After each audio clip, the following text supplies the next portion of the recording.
Three idiots या सिनेमातला रॅन्चो या पात्रामुळे जगासमोर आलेले सोनम वांगचुक गेल्या 12 दिवसांपासून उपोषणाला बसलेत। त्यांना लडाखच्या नागरिकांचा उत्स्फूर्त प्रतिसाद सुद्धा मिळतोय। काय आहेत त्यांच्या मागण्या आणि हे उपोषण कशासाठी सुरू आहे बघूया। लडाखच्या लोकशाहीसाठी रॅन्चोचा लढा। सोनम वांगचुक यांच्या उपोषणाचा 12वा दिवस।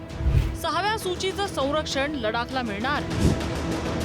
लडाखच्या हाडं गोठवणाऱ्या थंडीत सोनम वांगचुक यांच्या उपोषणाचा 12वा दिवस आहे। त्यांच्यासह 1-2 नव्हे तर 300 लडाखी नागरिक उपोषणाला बसलेत। लडाखच्या लोकसंख्येच्या सुमारे 10% नागरिक आंदोलनात सहभागी झालेत। सत्तेत बसलेल्यांचं लक्ष वेधण्यासाठी हे नागरिक अहिंसेच्या मार्गाने आंदोलन करतायत। सोनम वांगचुक एक अभियंता आहेत। त्यांनी शैक्षणिक क्षेत्रात अनेक उपक्रम राबवले। Students educational and cultural movement of लडाखचे ते संस्थापक आहेत। त्यांनी सुरू केलेलं शैक्षणिक कॅम्पस पूर्णपणे सौर ऊर्जेवर निर्माण झालेली वीज वापरतं।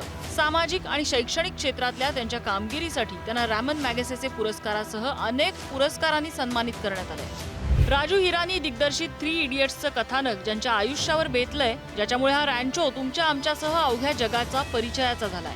2019च्या संसदीय आणि लडाख हिल काउन्सिलच्या निवडणुकीवेळी भाजपच्या अजेंड्यात लडाखला संरक्षण देण्याचं आश्वासन दिलं होतं। सत्तेत आल्यानंतर मात्र भाजपला या आश्वासनाचा विसर पडलाय। त्यामुळेच रॅन्चोनं उपोषणाचं हत्यार उपसलंय आणि अवघ्या भारतातल्या नागरिकांना साथ देण्याचं आवाहन केलंय। हमारे पास सिर्फ 2 ही तरीके बच जाते हैं।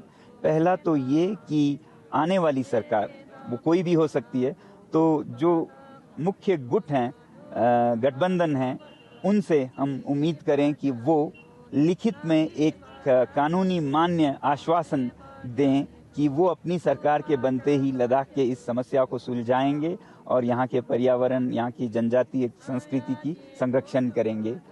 और अगर ये नहीं हुआ तो जो दूसरा तरीका है वो बहुत ही दुर्भाग्यपूर्ण है। वो ये है कि फिर ये सरकार ही बदल जाए जिसने वादा किया और उस पे मुकर गए। कोई ऐसी सरकार आए जो सच्चाई पे चले, सच्चाई की कद्र करे। 5 ऑगस्ट 2019च्या दिवशी जम्मू काश्मीरसह लडाखसाठी असलेलं कलम 370 रद्द करण्यात आलं। केंद्रीय गृहमंत्री अमित शहा यांनी संसदेत याची घोषणा केली। अलग दृष्टि से भी बहुत सुवर्ण अक्षरों से अंकित होने वाला है, क्योंकि आज ही सर्वोच्च अदालत की संवैधानिक खंडपीठ ने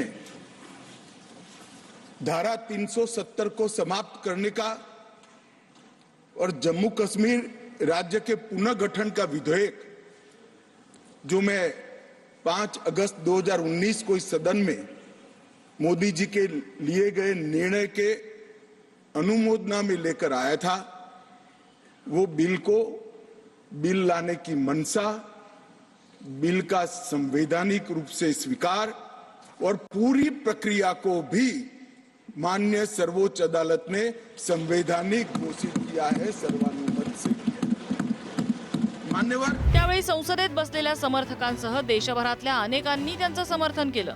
जम्मू आणि काश्मीर आणि लडाख असे 2 केंद्रशासित प्रदेश बनले। लडाखमध्ये राष्ट्रपती राजवट लागू झाली, त्यामुळे लडाखमध्ये लोकशाही धोक्यात आल्याचा आरोप होतोय।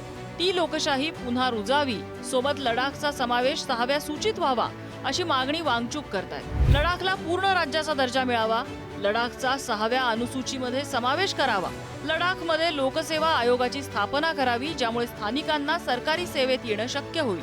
सध्या लडाखला एकच खासदार आहे, त्याऐवजी संसदेत प्रतिनिधित्व करण्यासाठी 2 खासदार मिळावे अशा त्यांच्या मागण्या आहेत। आसाम, मेघालय, त्रिपुरासह मिझोरामचा 6व्या सूचीत समावेश आहे। त्याचप्रमाणे आदिवासी बहुल लडाखचा समावेश या यादीत करण्याची मागणी होतीये।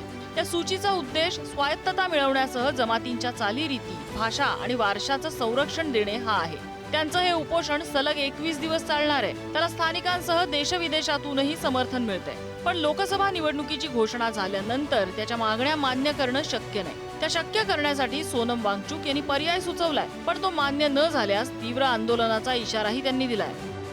अगर मजबूर हुए तो हमें फिर हर चुनावी सभाओं में जाकर लोगों को भारत भर में ये लद्दाख की जो कहानी है, जो लद्दाख के साथ गुजरा, उसे समझाना पड़े और चुनाव के घोषणा पत्रों के साथ क्या हाल होती है अगर जनता ध्यान न दे तो ये उनको समझाया जाए, ताकि ऐसा किसी भी राज्य में किसी भी जनता के साथ नहीं हो। लोकसभा निवडणुकीची घोषणा झाली आहे, त्यामुळे सोनम वांगचुक यांच्यासह लडाखच्या या मागण्या मान्य होण्याची तूर्तास शक्यता दिसत नाहीये. त्यामुळे आंदोलनाची तीव्रता वाढण्याची शक्यता मात्र आहे. या तीव्रतेचा निवडणुकांवर, भारताच्या राजकारणावर, समाजकारणावर परिणाम होण्याचा अंदाज अनेक जण वर्तवतायत. येत्या काळात हा अंदाज कितपत खरा ठरतो ते पाहावं लागेल. राशिद इनामदारसह ब्युरो रिपोर्ट, पुढारी न्यूज.